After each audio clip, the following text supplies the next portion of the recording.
ओडिशा में एक स्थान है रेमुणा, जहां खीर चौरा गोपीनाथ जी का भव्य मंदिर स्थित है। वहां रात्रि में ठाकुर जी को 11 मिट्टी के स्कोरों में खीर का भोग लगाया जाता है और भोग लगने के बाद जितने दर्शनार्थी होते हैं सब में वह खीर प्रसाद स्वरूप बांटी जाती है। एक दिन की बात है, श्री माधवदास जी वृंदावन के महान संत जगन्नाथपुरी जा रहे थे। रास्ते में रुककर रेमुणा पहुंचे। उन्होंने सुना कि यहाँ गोपीनाथ जी को खीर का भोग लगता है, तो रुक गए, शायद कुछ प्रसाद मिल जाए। रात्रि में ठाकुर जी को शयन का समय हुआ।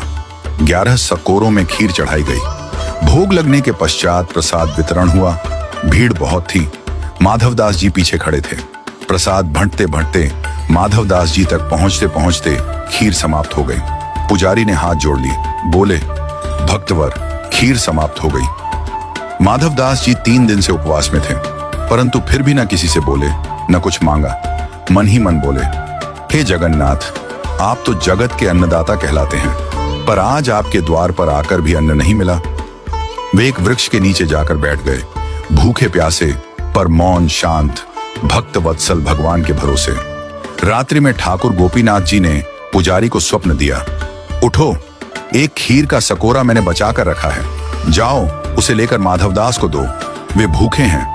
पुजारी चौंक गए, बोले, प्रभु, मैंने तो 11 स्कोरे ही चढ़ाए थे और सब बांट दिए थे। ठाकुर जी मुस्कुराकर बोले, नहीं, 11वां स्कोरा मैंने चुरा लिया था, अपने प्रिय भक्त माधवदास के लिए। पुजारी दौड़े। उन्होंने सचमुच मंदिर में एक स्कोरा पाया, जो अन्य प्रसाद से अलग रखा हुआ था। खीर अब भी गर्म थी, सजीव थी, सजीवता का अनुभव हो रहा था। वे दौड़कर वृक्ष के नीचे पहुंचे, जहां माधवदास जी बैठे थे। बोले, भक्तवर, प्रभु का प्रसाद पाओ। माधवदास जी बोले, अब इतनी आधी रात को खीर कहां से आ गई? क्या आप दोबारा बना लाए हैं? पुजारी भाव विह्वल होकर बोले, नहीं, प्रभु गोपीनाथ जी ने आपके लिए स्वयं चुरा ली थी खीर, आप भूखे ना रहें, इसीलिए।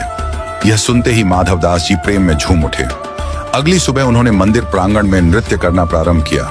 बोल उठे, वाह मेरे ठाकुर, दूसरे भगवानों को लोग चढ़ाते हैं, लेकिन मेरे ठाकुर जी तो चुराते हैं अपने भक्तों के लिए। ये तो खीर चौरा है, खीर चुराने वाले गोपीनाथ, और तभी से गोपीनाथ जी का नाम हो गया, खीर चौरा गोपीनाथ। आज भी रेमुणा में रात को ठाकुर जी को खीर का भोग लगता है और उनकी वह प्रेममयी लीला सजीव रूप में याद की जाती है। भगवान कभी कभी भक्त के लिए चोर भी बन जाते हैं, क्योंकि उनका धर्म है भक्तों का रक्षक बनना। जो मांगते नहीं वो पाते हैं ठाकुर जी की सबसे गहरी कृपा। बोलिए भगवान जगन्नाथ जी की जय, संत माधवदास जी की जय। जय जय श्री राधे।